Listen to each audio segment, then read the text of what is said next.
Friends, my today's topic is anti-cancer agents. So let us discuss what is cancer and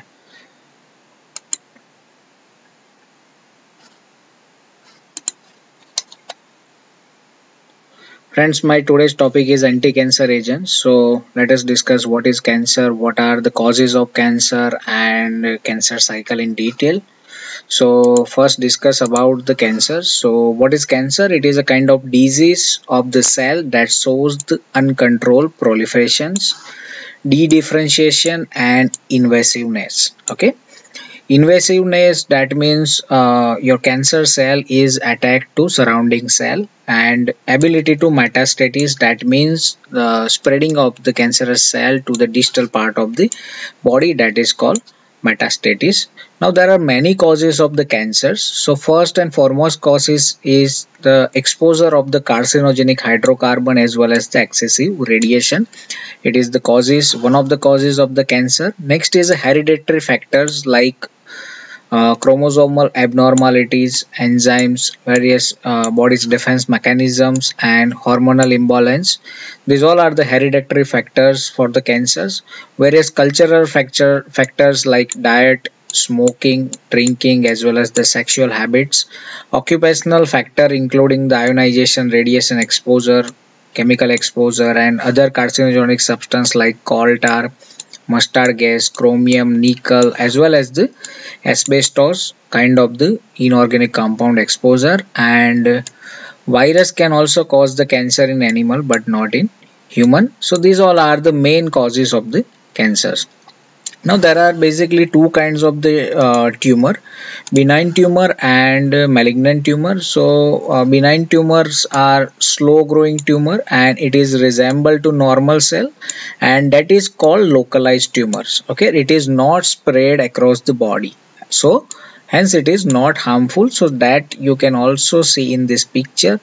So this is called benign tumors. So it is again slowly growing, it is resemble to normal cell and it is localized, so it is not harmful in our body, so it can easily dissect and we can remove it.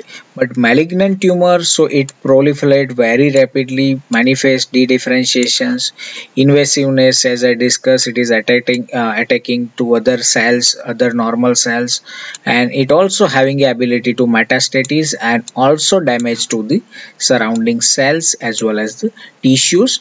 So malignant tumor, it is spread across the body and it is a very harmful to our body, and it is also damage to surrounding normal cells. Now there are various benign tumors. So paleoma, so oma is a suffix, so it is called surface epithelial tissue cancers. Adenoma, that means glandular epithelium.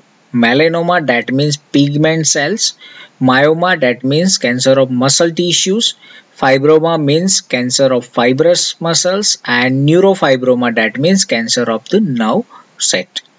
Next is a malignant tumor. So it having a two types. First is a solid tumor, so which is called carcinoma, which is a type of malignant tumor which is called solid tumor epithelial tissues. So it may be lung tumor, breast, prostate, as well as the colon kind of cancers.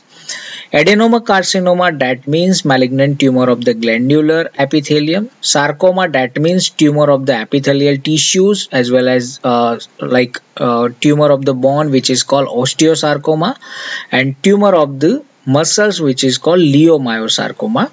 Next is a neurofibrosarcoma, which is called tumor of the nerve sheath, and myeloma, that means tumor of the hemopoietic tissue of the bone marrow. These all are the malignant solid tumor.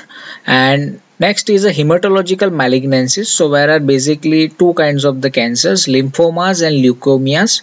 Lymphomas means cancer of the lymphatic systems. Leukemia means cancer of the bloods. Now let us discuss the cancer cycles. So there are basically four phases are there. One is a G1 phase, another is a G2 S phase, third is a G2 phase, and fourth one is a M phase. Okay, so G1 phase, it is called growth and normal metabolic phase. So where it is a gap phase where growth metabolism and productions of the substance required for cell divisions. Okay, so whatever the substance are required for cell division, it is provided by G1 phase.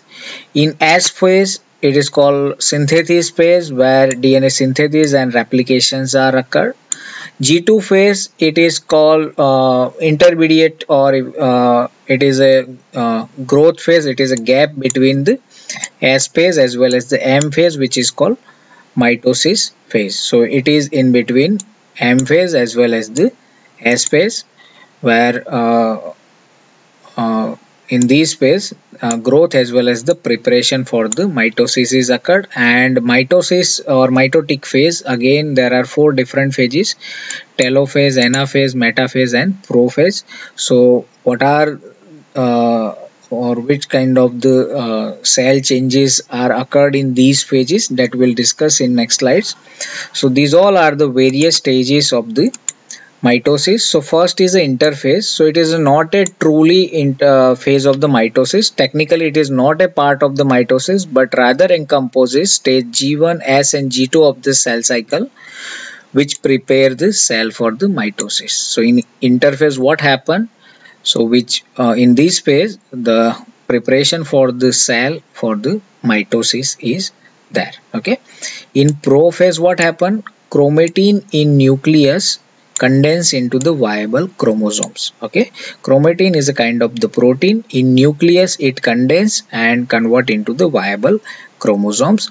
So where two sister chromatin joined at the centromeres and nucleus disappear and condensed chromosomes are released into the cytoplasm. So this is how condensed chromosomes are released in the cytoplasm. Okay, so this is occurred in prophase where condensed chromosome are released in cytoplasm. Next is a metaphase. So in metaphase what happened?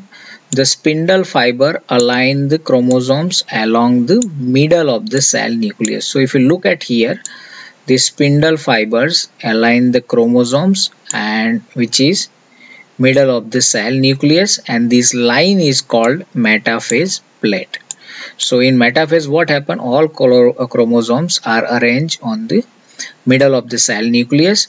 And in anaphase what happened? The paired chromosomes, so this is called paired chromosomes, are separate at the kinetochores, and where two sisters chromatoids move at opposite side of the cell. So this is, you can see in the figure, so where these paired chromosomes are separate at the opposite side and two sister chromatoids move to opposite side of the cells. These occurred in anaphase. Now in telophase what happened? So whatever the chromatid is separate from anaphase, in anaphase, so these chromatids are arrive at the opposite pole. So this is called chromatid which arrive at the opposite pole of the cell, and new membrane form around the daughter nuclei and chromosomes are dispersed. So this is how you can look at here. So new membrane, new surface is formed on surrounding of this chromatid.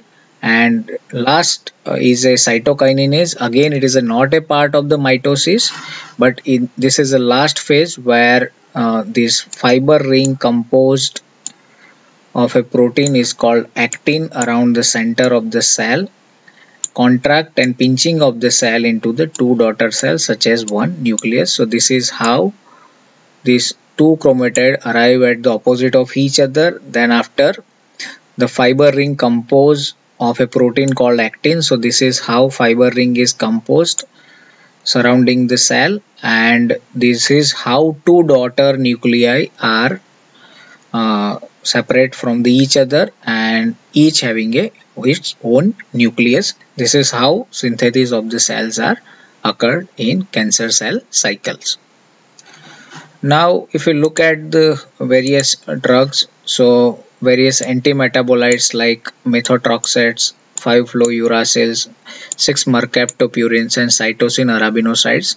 These all drugs are act on the S phase, where that directly inhibit the DNA synthesis. So basically there are two phases. One is the interphase and next is a mitosis. Okay, so G1, S and G2, these three phases are called interphase, and M phase where it is called mitosis. So only antimetabolites like methotrexate, 5-fluorouracil, 6-mercaptopurine, cytosine arabinosides which are act at interphase, while other drugs like alkylating agent and various antibiotics as well as the plant alkaloids which are act in mitosis phase. This is another cell cycle specific as well as the non-specific drugs. So in cell cycle specific drugs like antimetabolite, bleomycins, peptide antibiotics, vinca alkaloid as well as the etoposide, these all are called cell cycle specific drugs, so which are effective for high growth fraction malignancy like hematological cancer, or we can say blood cancers. And cell cycle non-specific drugs like alkylating agents, antibiotics, cisplatin as well as the nitrosourea. And these non-specific drugs are effective in both low growth fractions malignancies like solid tumors as well as the high growth fractions malignancies. So in various competitive exam, the questions are generally asked which of the following is a cell cycle non-specific drug and which of the following is a cell cycle specific drugs, so that you have to remember. And this is a cell cycle that we discussed earlier. So this is G1 phase where synthesis of the enzyme needed for the DNA synthesis, that is occurred in G1 phase. In S phase, DNA is replicated. In G2 phase, synthesis of the cellular component required for the mitosis. So in G2 phase, such kind of component are synthesized which is required for mitosis. In mitotic phase where cell divide, and this is called